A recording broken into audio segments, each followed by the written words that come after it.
guitar.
So you can see here across the headstock some pre-fitted marks, and I'm happy about that because I'm not going for the perfect finish. It's a slightly, well, it's not a relic finish, it's just a used finish, and I'm happy about that.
Assembled, nice little ferrules rather than a plate, finish matched on the headstock as the body, as best I could anyway, looking good though.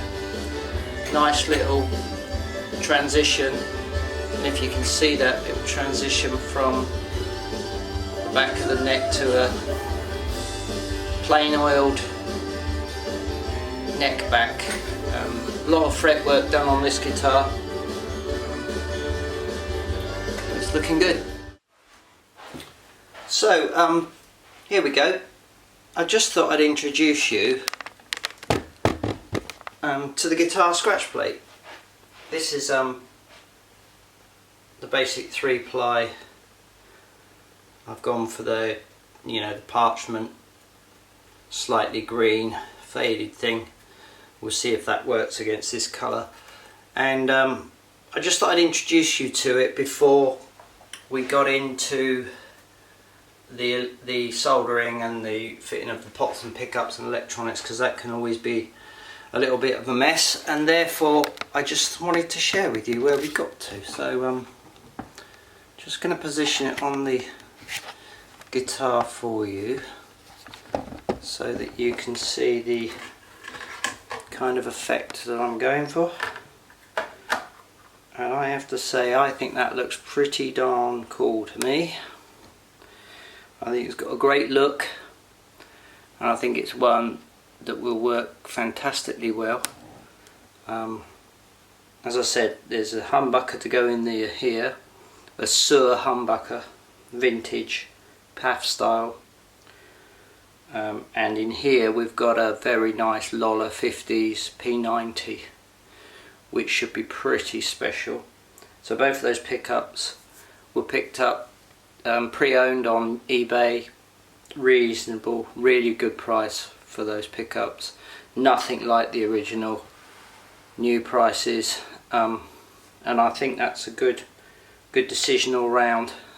We hope. We'll see what it's like when we get there. But that's where we've got to so far. So the next stage is to wire the scratch plate, I think.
So I'm going for straight 10 set here, nothing particularly fancy. I've experimented over the years with lots of different string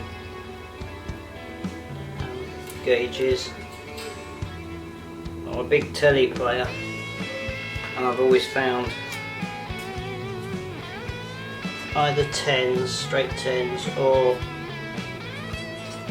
maybe 10s with a slightly heavier bottom are the way to go. And that works for me, so I'm going straight with straight 10s on here, and we'll see how that works out. Now, I've done a lot of research actually on left-handed necks, right-handed guitars, and there's I don't know, I don't think there's a consensus, but there's one view, which is that because of the shorter distance at this end between the tuner and nut, the top strings can feel more slinky. I don't know if that's actually true, but hey, we'll find out, won't we?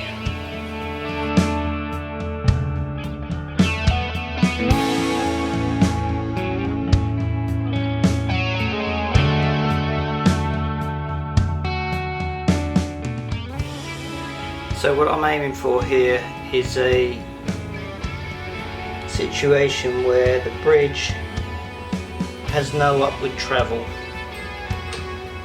when it's under tension, and that it's simply flat on the deck. That's the position I'm going for, and currently it's got a little bit of upward travel. With 3 springs, that is. It's That's what I'm looking for. Very, very impressed with that solder joint there. That is a good solder joint. That little solder joint there on the claw, really good. Okay, so the guitar has been assembled fully now. As you can see, it's complete. I've had to tweak a few things to set it up properly. The neck needed a little bit of work, but nothing much. I've done the action, I've done the bridge saddles.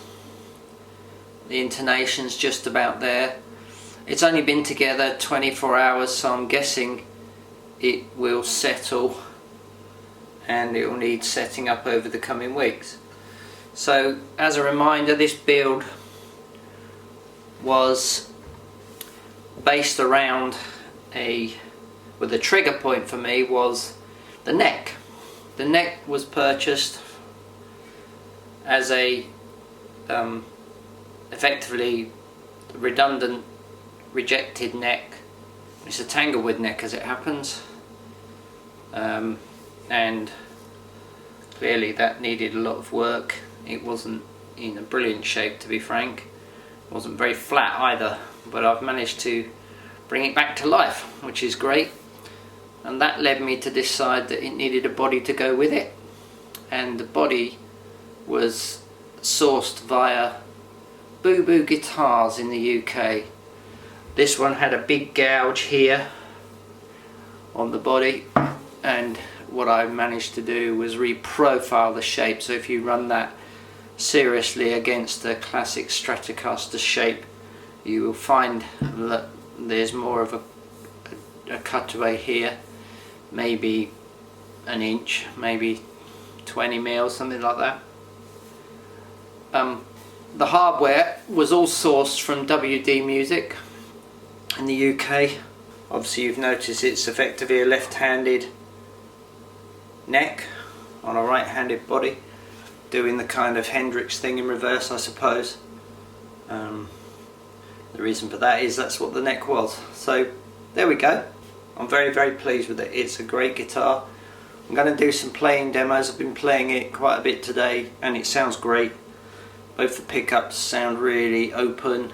I went for the ferrules rather than the neck plate, which is interesting, but very effective, worked really well. The neck is solid as a rock in there. But there we go. Little parts caster. I'm gonna